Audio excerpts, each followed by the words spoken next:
चुका था कि रुद्र कोई अनाथ नहीं बल्कि बहुत ही किसी बड़ी फैमिली से बिलोंग करता है जिसके बारे में वह सोच भी नहीं सकते हैं।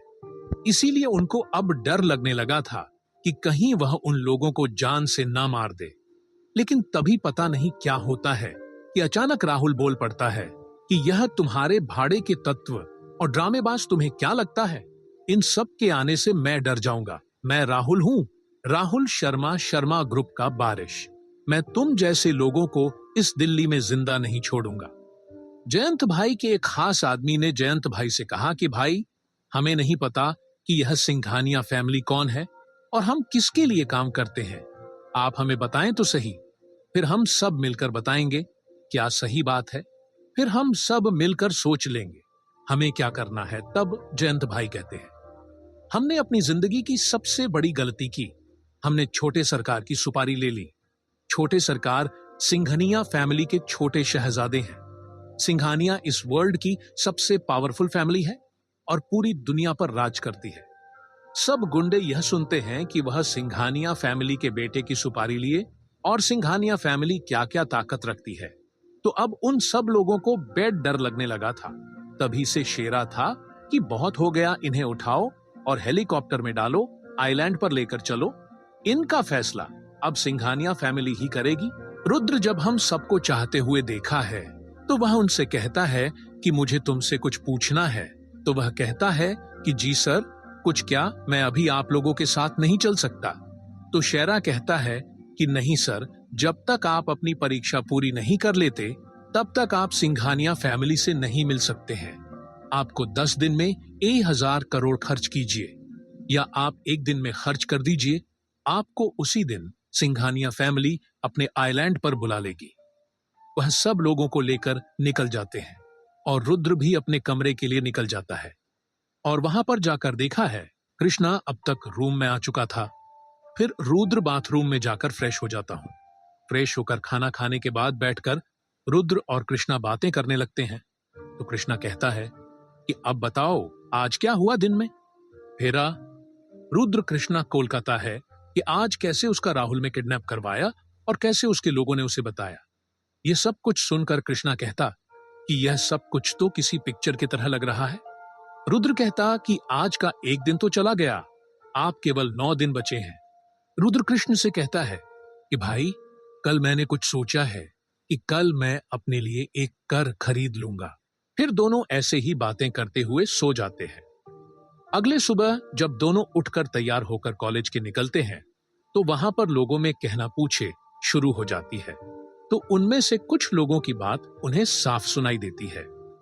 कोई कहता है कि यह शर्मा कॉरपोरेशन ने किससे दुश्मनी ले ली थी कि रातों रात शर्मा को ऑपरेशन और शर्मा परिवार पूरी दुनिया से गायब होंगे। ऐसा लगता है जैसे वह कभी इस दुनिया में थे ही नहीं कभी। रुद्र जब यह सारी बातें सुनता है तो उसे अब अपने परिवार की ताकत महसूस हो रही थी कि उसका परिवार कुछ भी कर सकता है जो रातों रात इतनी बड़ी कंपनी को और परिवार को खत्म कर सकता है। उसकी ताकत क्या होगी। रुद्र और कृष्णा दोनों जाकर शांति से अपने क्लास लेने लगते हैं।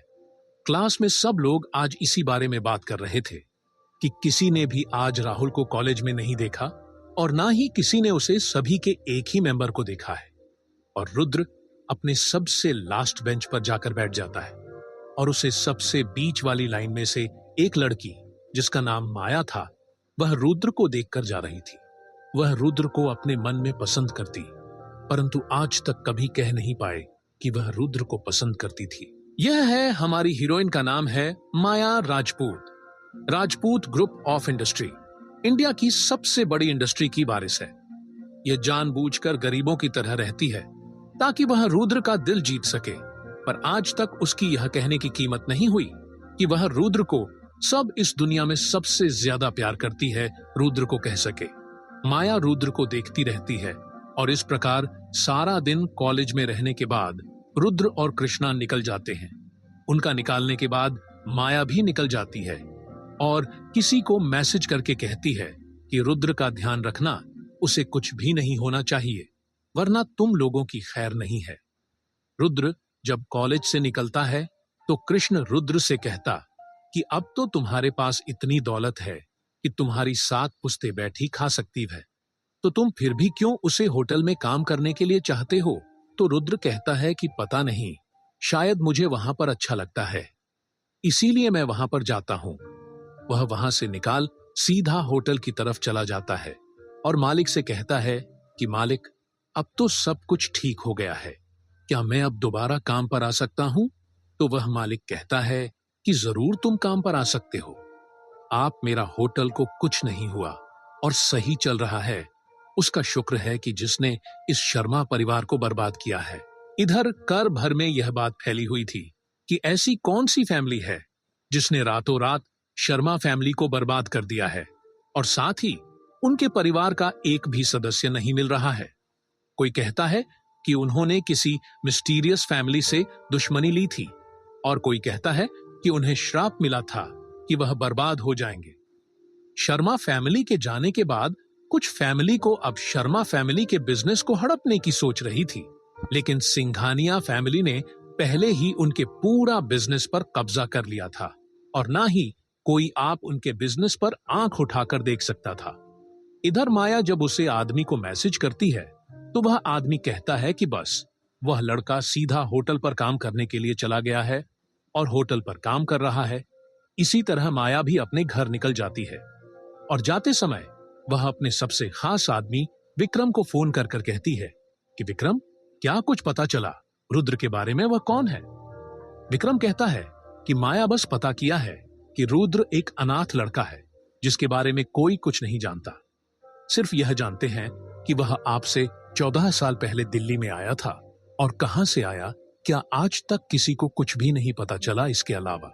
माया फिर विक्रम से कहती है, मतलब यह हुआ कि रुद्र जब 7 साल का था तब उसे दिल्ली में छोड़ा गया था, मतलब उसके 7 साल के पहले का कुछ भी पता नहीं, वह किसी फैमिली से है, कहां से क्या बिलोंग करता है।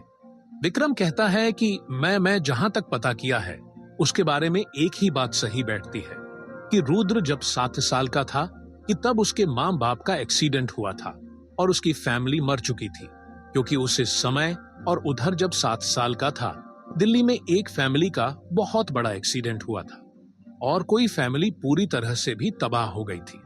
माया रहती है कि उसे फैमिली का नाम क्या था, तो विक्रम कहता है उसे फैमिली का नाम राव साहब फैमिली था। वह फैमिली राजस्थान से बिलोंग करती थी।